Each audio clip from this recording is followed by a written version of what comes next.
Today, we are going to start another topic of writing skill or composition from English for class 6. What is today's topic? Today's topic of discussion is story writing. First of all, we have to know that what is composition. Let's see it.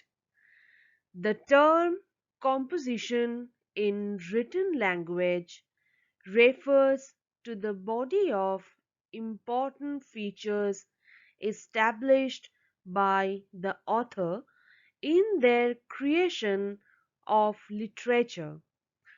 Composition relates to narrative works of literature but also relates to essays, biographies, and other works established in the field of rhetoric.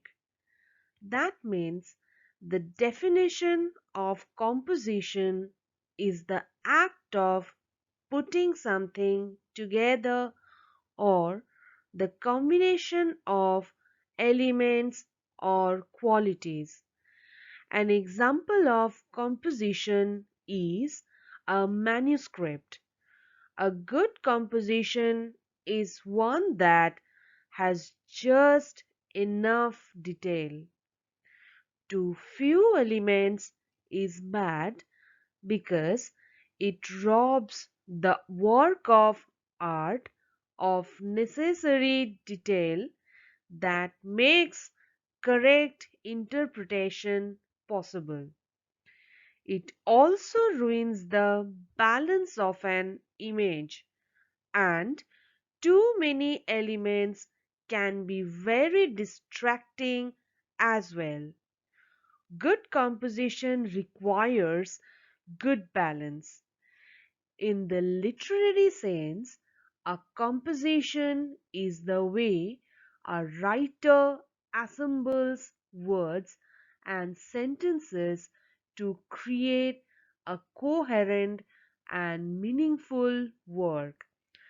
Composition can also mean the activity of writing, the nature of the subject of a piece of writing, the piece of writing itself, and the name of a college course assigned to a student.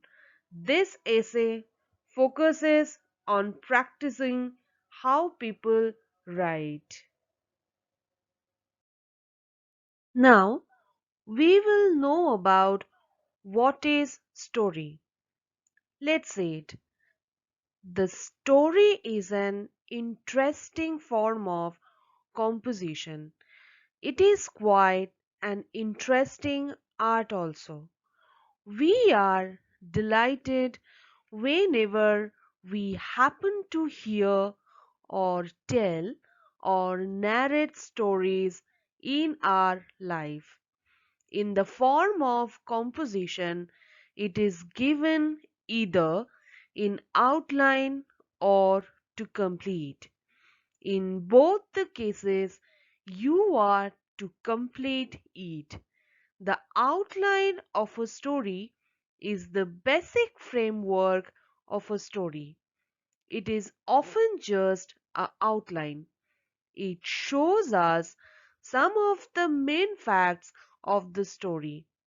It gives us in brief what the story is like. We have to fill in all the details relevant to the story and thus make up a readable story.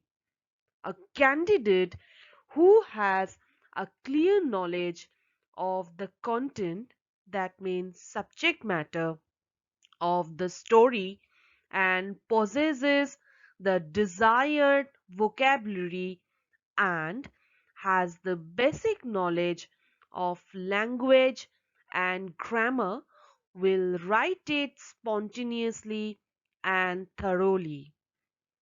That means a story is the telling of an event, either true or fictional in such a way that the listener experiences or learns something just by the fact that he heard the story.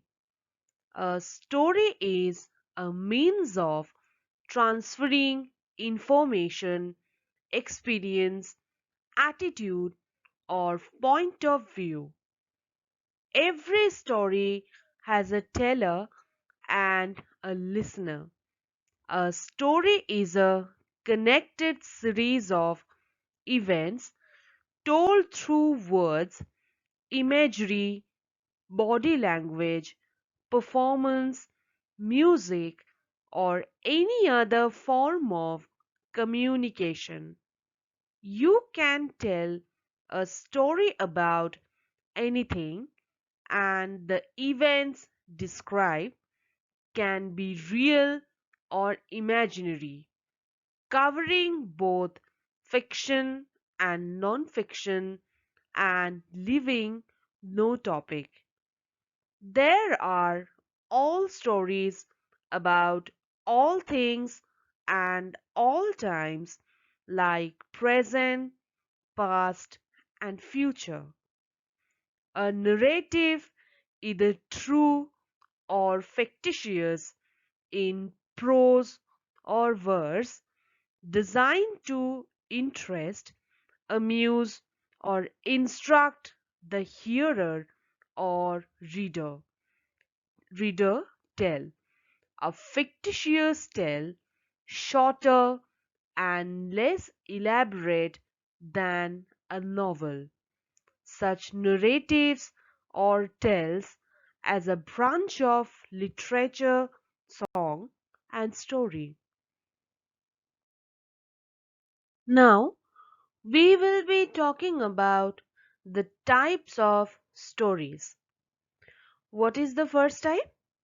The first type is stories of eminent persons. What is that? Eminent person means the persons who are famous by their activities. Some stories are based on those famous personalities. That type of story is coming under stories of eminent persons. I repeat, eminent person means the persons who are famous by their activities. Some stories are based on those famous personalities. That type of story is coming under stories of eminent persons. That means whenever we discuss something about some famous personalities, that is called as stories of eminent persons. In this type of story, we discuss the life cycles of that person. We discuss about the person's education, achievement, and we give the shape of a beautiful story to describe the events which are related to the famous person's lives. This is the first type of story. Second type is folk tales. What is that? Folk tales are stories passed down through generations mainly by telling. Different kinds of folk tales include fairy tales, tall tales, trickster tales, myths, and legends. So I repeat, what is folk tale? Folk tales are stories passed down through generations mainly by telling. Different kinds of folk tales include fairy tales, tall tales, trickster tales, myths, and legends. That means a tale or legend originating and traditional among a people or folk, especially one forming part of the oral tradition of the common people. Any belief or story passed on traditionally, especially one forming part of oral tradition, and the belief is passed or traditionally, especially one considered to be false or based on superstition. One of the main characteristics of folk tales is that they are passed down orally among generations. Perhaps most importantly, folk tales typically try to teach a lesson about right and wrong, which is called a moral, and this often involves a fight between good and evil. Although folk tales are imaginative narratives and they are shelved in the non-fiction area of social sciences. Next type is fables. What is that? Fables are short tales usually with animal characters and they always have a moral. I repeat, fables are short tales usually with animal characters and they always have a moral. That means fable is a literary genre, a succinct fictional story in prose or verse that features animals, legendary creatures, plants, inanimate objects, or forces of nature that are anthropomorphized and that illustrates or leads to a particular moral lesson, which may at the end be added explicitly as a conscience. Fable narrative form usually featuring animals that behave and speak as human beings, told in order to highlight human follies and weaknesses. A moral or lesson for behavior is woven into the story and often explicitly formulated at the end. The Western tradition of fable effectively begins with Aesop, a likely legendary figure to whom is attributed a collection of ancient Greek fables. Modern editions contain up to 200 fables, but there is no way of tracing their actual origins.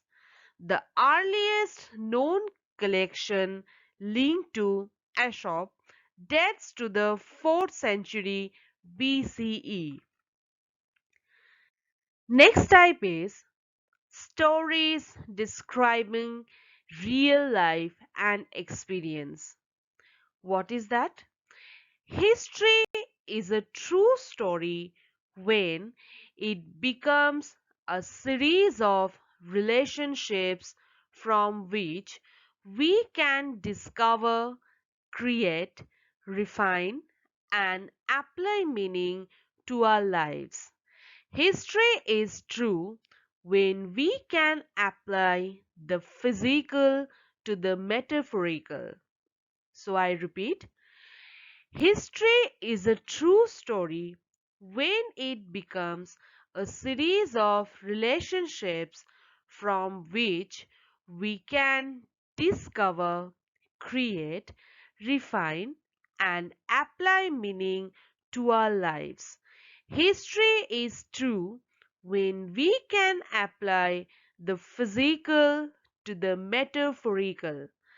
That means the writer needs only use enough identifying information in creating the fictional chapter so that the real person is identifiable to readers. The real person must be living to sue for defamation, and life is filled with stranger than fiction moments.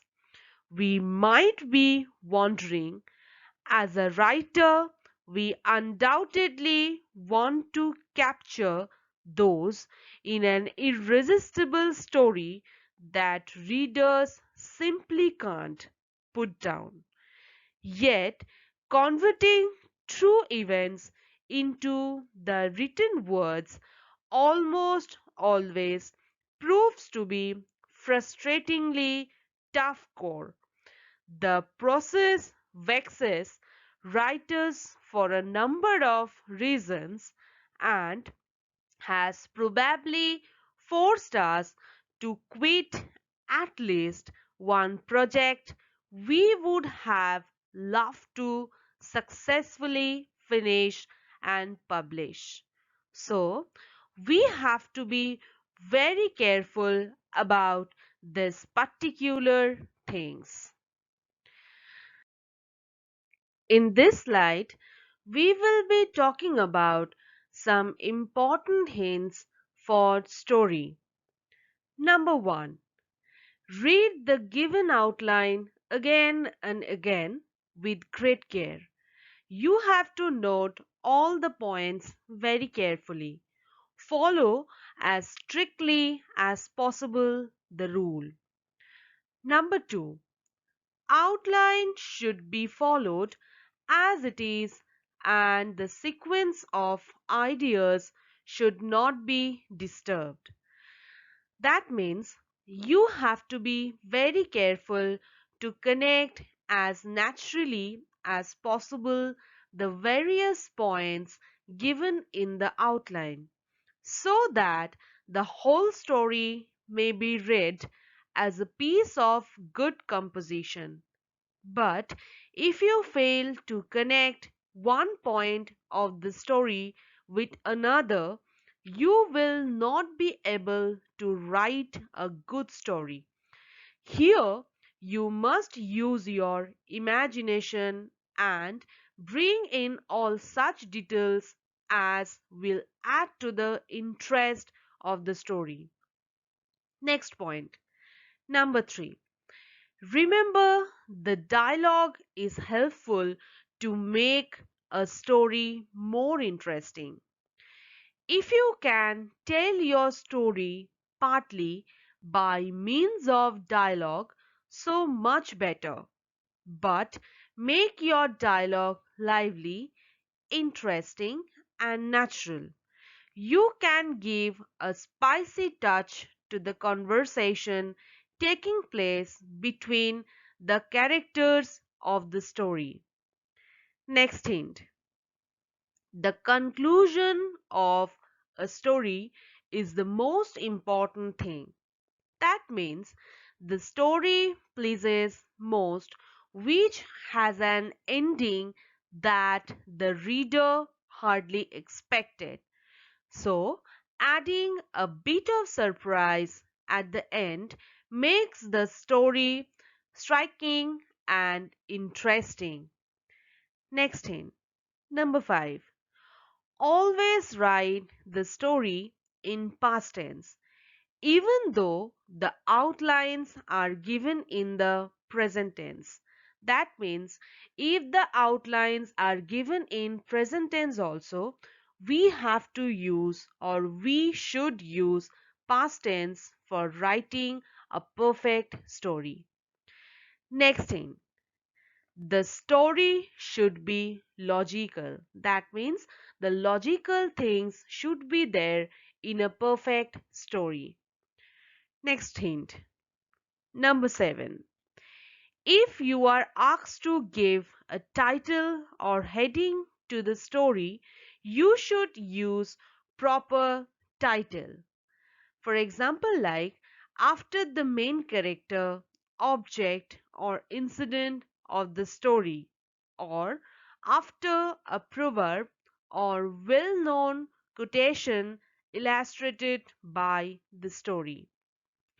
Next point, moral. That means at the ending of the story, we have to write down the moral. That is, it is necessary to mention moral at the ending of every story. Next hint, number 9, you must revise the story again and again.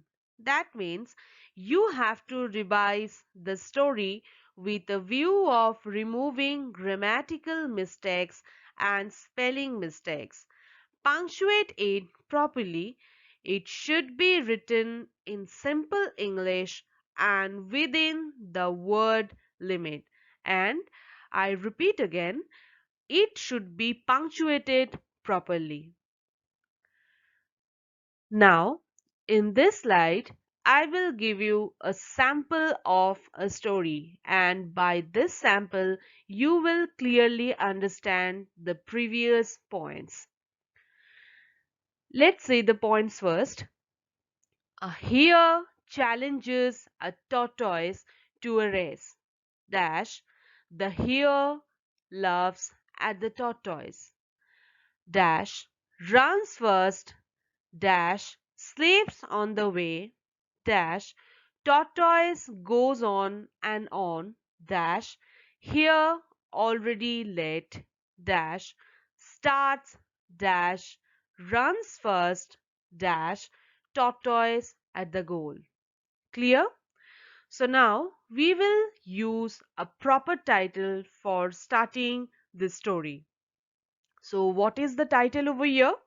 The title is The Hare and the Tortoise. Now we will frame one perfect story by using these points. Let's see that. One day a hare met a tortoise. The hare laughed at the slow pace of the tortoise. "Well," said the tortoise, "I may be slow, but I can beat you in a race." The hare smiled. He accepted the race. He was sure that he would be able to beat the tortoise. The race started one morning. The hare ran first. He was much ahead of the tortoise. He was sure of his victory. So he lay down to sleep for a while. But the tortoise moved on and on steadily, and he neared the goal. Suddenly the hare woke up and saw the tortoise much ahead of him. He started running as fast as he could, but it was too late. The tortoise had already reached the goal. So, what is the moral of the story?